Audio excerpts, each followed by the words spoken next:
And again the slogans will be Jai Shri Ram. I think it's time to introspect. हमें सोचना चाहिए कि हमने राम का किया क्या है. The entire vision of Ram as humane, sacrificing, tyag, satya, truth.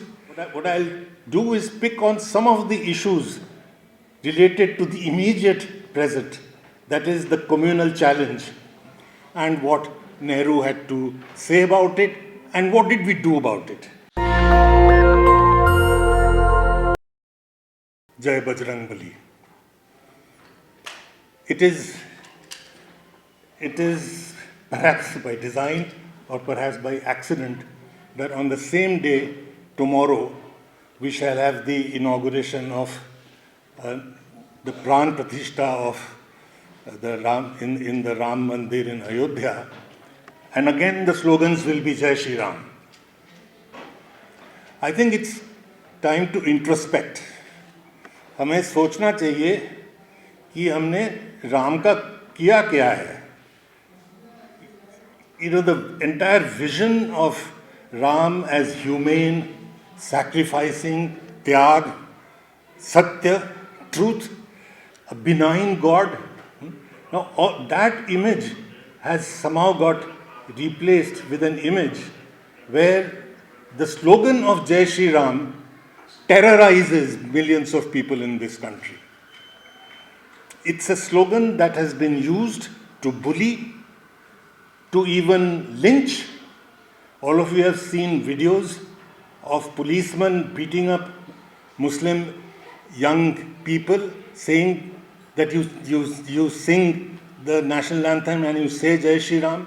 You've seen videos of young men with big boots jumping on the chests of old Muslim men shouting Jai Shri Ram. So what have we done with our religion? And why has it happened and how has it happened? My contribution in this book was, as Bridula said, on what we can learn from Jawaharlal Nehru. So I'm not going to repeat what I said in that book. What I'll do is pick on some of the issues related to the immediate present, that is the communal challenge, and what Nehru had to say about it, and what did we do about it, and what cost we are paying for not paying attention to what not only Nehru but our entire liberation struggle had projected what India would be in the future. That what this vision of the freedom struggle, as is popularly called, was in fact the phrase was coined by Rabindranath Tagore, the idea of India. Now what has happened to this idea of India, and within that the central element of that idea of India from the late 19th century onwards was that India would be a secular, inclusive democracy. Now what has happened to that? And before I even begin to talk about that, I want to underline the fact that it was not just Nehru or Gandhi. It was our entire national liberation struggle, the entire spectrum of the national movement, from the left to the right, from Dadabhai Naoroji to Tilak to Gandhi to Acharya Narendra Dev to Bhagat Singh to Bose, Subhash Bose. Just think of anybody who was in the national liberation struggle. There was a consensus, there was an agreement on this idea of India, that the future India would be secular, it will be democratic, it will be sovereign, it will be independent, not a client state. It would be a country which will be pro-poor. Even on that there was consensus, beginning from the moderates or the Dadabhai Naoroji onwards, that it will be pro-poor. Consensus was not on socialism, though the socialist idea gained enormous strength by the 30s and 40s, but still the consensus was not on that. The consensus was on the pro-poor element of the country. Remember that Naoroji's first book was Poverty and Un-British Rule in India. Every moderate leader you can think of, from Naoroji to Ranade to R.C. Dutt, if you read their writings, you will find that the poor are the center of their critique of colonialism. So it is this consensus which has got severely threatened today, and the biggest threat to this idea is on the issue of communalism. And in the colonial period, the secularism and democracy were, the two phrases were used coterminously. Secular democracy, because you could not be a democratic country unless you were secular. You could not say that we are democratic, but we are democratic only for the Hindus, not for the others. I mean, it was just not possible. The two terms were used coterminously, just as communalism was used coterminously with loyalism. Every communal element, whether it was minority or majority communalism, was loyalist. It is important to remind us of that because the majority communalist now masquerades as nationalist. वो अपने आप को राष्ट्रवादी बताते हैं, पर जब स्वाधीनता की लड़ाई हो रही थी तो सारे जो सांप्रदायिक फोर्सेस थे, ताकतें थी, वो अंग्रेज़ों के साथ थी. तो आज मैं सिर्फ, क्योंकि हमारे पास बहुत बड़े विद्वान वक्ता हैं मेरे बात बोलने के लिए, तो मैं थोड़ा सा वक्त लेना चाहूँगा और मैं सिर्फ इस पे फोकस करूँगा कि हम कम्युनलिज्म इशू पे क्या सीख सकते हैं, क्योंकि अब सबसे बड़ा खतरा अगर देश को कुछ है तो ये हमारे कम्युनलिज्म या जिसको आजकल हम कम्युनल फासिज्म कहते हैं उससे है. तो इसके बारे में हम क्या सीख सकते हैं? सबसे पहले तो हमें we have to remember that at the birth of the nation itself, at independence itself, the biggest threat to the secular idea of India came. Because independence came with a Holocaust-like situation.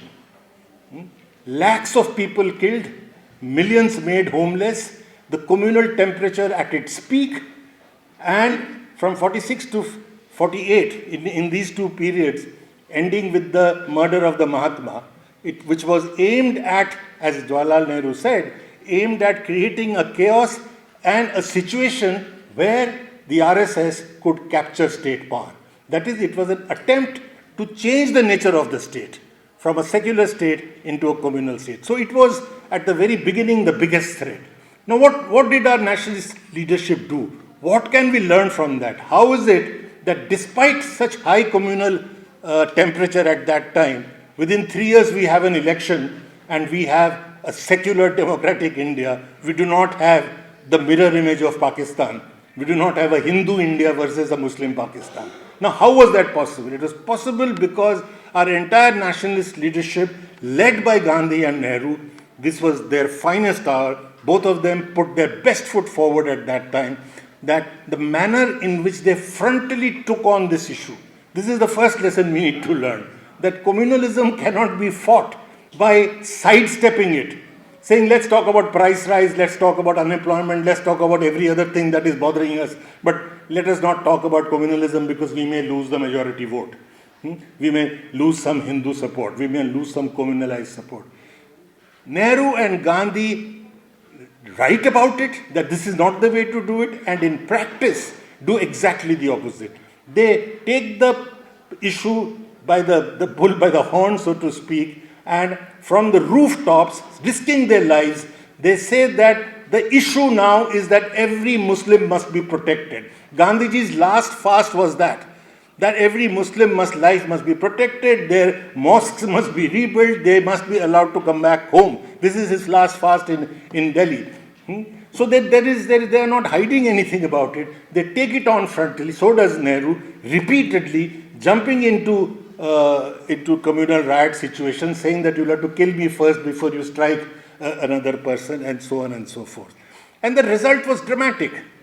Not only that, what Nehru does is he converts the first general election, something to learn from. We don't fight elections anymore on this issue.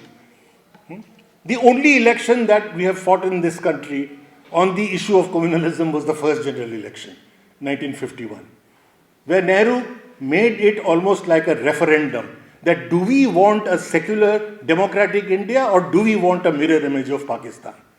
And the people of India voted overwhelmingly, despite the communal temperature, for a secular India. only 6% of the votes went to the communalists. Hindu Mahasabha, Ram Rajya Parishad and all that put together. They got 10 seats out of 487 or so. So communalism was pushed back because by this direct attack on this. Now what else can we learn from this? I'll just, for shortage of time, in bullet points, mention 4 or 5 elements that Nehru brings out. I do so because I believe that Nehru was the first, among the first to understand scientifically the issue, the whole phenomenon of communalism. At least a decade before W.C. Smith writes about it in 1946. So Nehru was very sharp on this, applied his mind to it, and I think we can learn a lot from it. So what else does he say, apart from the fact that he said that you need to fight it frontally? He says that in order to fight communalism, we must fight both minority and majority communalism.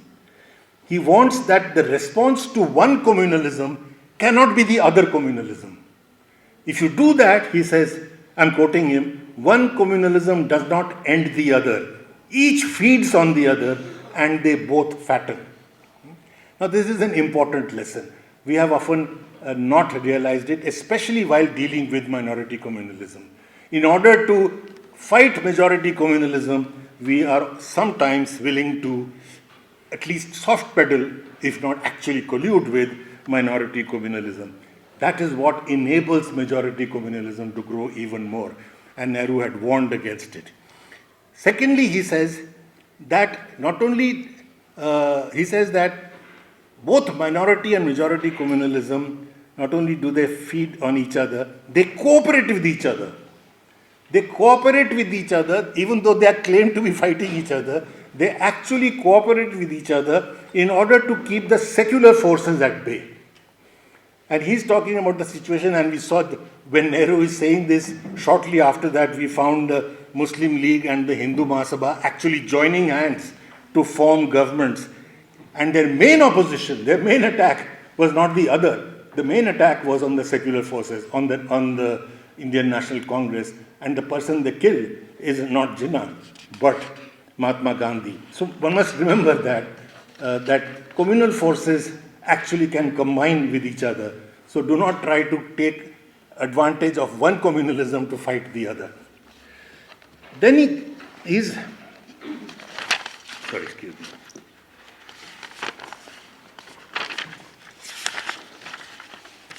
Thirdly, Nehru says that he warned that while minority communalism tends to be separatist, majority communalism can easily masquerade as nationalism. Now he is saying this as early as the 1930s.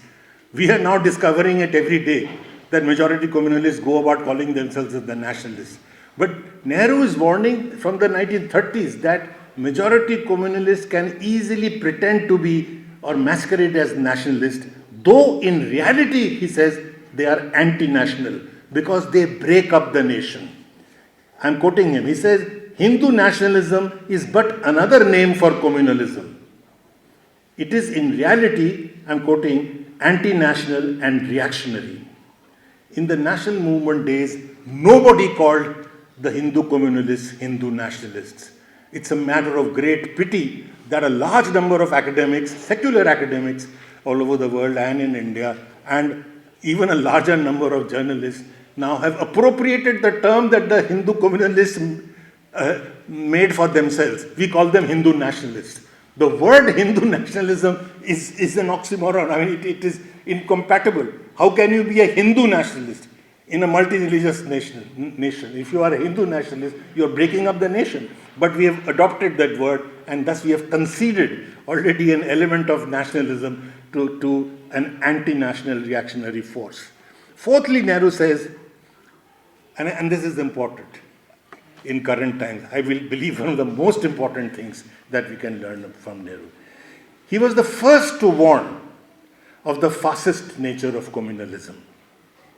Just as Amartya Sen in 1993 was the first to use the term communal fascism, Nehru repeatedly warns of the fascist nature of the Muslim League and of the RSS.